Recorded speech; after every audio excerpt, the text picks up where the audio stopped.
When we look out at the ocean, it just looks like this vast, unbroken surface. But underneath, it is literally a hidden museum of human history. In today's Explainer, we are going to unpack a tale of two vastly different shipwrecks. It's a fascinating look at the incredibly contrasting motivations of the people who search for them, one driven by a need for historical truth and closure, and the other by a quest for unimaginable wealth. Let's dive right in. To really set the scale here, just think about this number. 3 million. That is the estimated number of undiscovered shipwrecks scattered across the globe right now. 3 million. And every single one of these lost vessels holds its own secrets, its own cargo, and a final narrative that's just waiting to be uncovered. Section 1. A Maritime Hit and Run. Back in November of 1856, the French steamship Le Lyonnais was sailing back from the U.S. Out in the Atlantic, it collided with an American sailing ship called the Adriatic. Now, incredibly, the Adriatic suffered only minor damage, and, well, they literally just sailed on. They headed to port in Gloucester, Massachusetts for repairs, reportedly assuming the French ship was perfectly fine to carry on too. But Le Lyonnais was absolutely not fine. Its hull was punctured. For 3 agonizing days, the crew desperately tried to patch the breach, but the situation just kept getting worse until the ship finally sank. The wreckage vanished into the deep and wasn't seen again until August of 2024, when a salvage team finally located it about 200 miles off the coast of Massachusetts. The human cost here was absolutely devastating.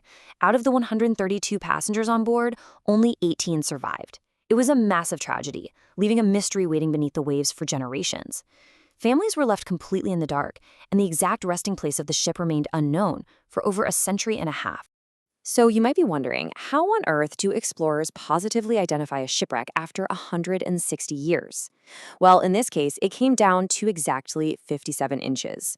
When modern salvagers measure the ship's horizontal steam engine in 2024, the cylinder was a perfect 57-inch match with the historical blueprints.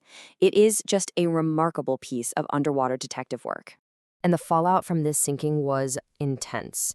According to author Jennifer Saletti, who, by the way, was actually a member of the crew that recently found the ship, the disaster created immediate international legal waves. But despite those waves and the American captain actually being put on trial in France, the sinking just faded into obscurity once the American Civil War broke out. It was practically erased from public memory until this recent discovery. Section 2. The Chicken Farmer's Treasure. Okay, let's switch gears entirely. Mel Fisher didn't exactly start out as your typical maritime millionaire. After a stint in the Army, he was actually working on his parents' chicken ranch out in California. Indulging a lifelong obsession, he opened his very first dive shop right inside a feed shed on that ranch. But by the 1960s, he'd fully immersed himself in the high-stakes world of shipwreck hunting. Fisher became completely single-mindedly fixated on one prize, the Nuestra Señora de Atocha. This was a Spanish treasure galleon lost way back in 1622 off the Florida Keys. And after decades, literally decades of relentless searching, his team finally located the long-lost Atocha in 1985. Amazingly, its cargo was completely intact. The payoff was staggering. Fisher's discovery yielded $400 million in gold, silver, and jewels, totally cementing his legacy in treasure hunting history. But here is the crazy part. That massive $400 million windfall, it's basically a drop in the bucket compared to what else is out there. To put it into perspective, the famed galleon San Jose holds an estimated $20 billion in treasure. Just let that sink in for a second. Section 3. Tragedy versus treasure. So putting these side by side, we are looking at a stark contrast in maritime exploration.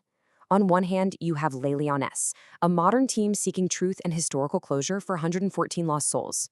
On the other hand, you have the Atocha, an individual's wildly profitable, lifelong quest for 17th century gold, its history and memory versus wealth and glory. And Fisher's payday didn't just make him ridiculously rich, it actually triggered sweeping legal reform. Just 2 years after he found the Atocha, the U.S. Congress passed the Abandoned Shipwreck Act of 1987. This law officially gave states the ownership of any shipwrecks found within 3 miles of their coastlines. It completely changed the game for future treasure hunters. And this really brings home the main takeaway of our explainer. Whether it's motivated by the historical truth of Le Lyonnais, which sparked international trials and the French apprehension of a U.S. captain, or the golden treasure of the Atocha, which literally resulted in an act of U.S. Congress. Both of these discoveries ended up fundamentally rewiring maritime law long after the ships hit the ocean floor. Section 4. Legacy Beneath the Waves. Before we wrap up, just think about the sheer preserving power of the deep ocean. It holds on to our history in a way nothing else on Earth really can. To give you a sense of that endurance, the oldest intact shipwreck we've ever discovered has survived down there for a staggering 2,400 years. So the next time you look out at the ocean, I want you to consider this. With 3 million shipwrecks still undiscovered, what other forgotten tragedies or hidden treasures are sitting in the dark right now, just waiting to rewrite our history?